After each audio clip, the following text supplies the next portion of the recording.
Dried mango is easy to make in a dehydrator or the oven, and you will end up with a healthy and delicious snack everyone will love.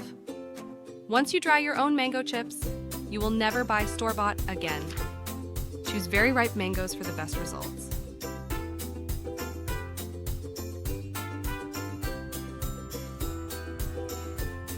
Cut the mangoes into thin slices about 1/4 thick.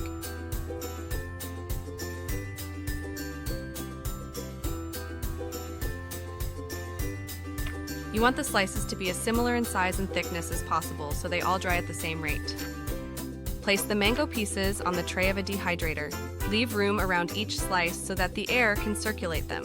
Place the lid on the dehydrator and set it to 135° F. It will take anywhere from 6 to 10 hours for the mangoes to fully dehydrate. Start checking them around 6 hours. You want them to be just a little rubbery but not wet. They will firm up a bit more once they cool. Store the dried mango pieces in a sealable container in a cool, dark place or freeze them for later. Find the full recipe and more at emilyfabulous.com.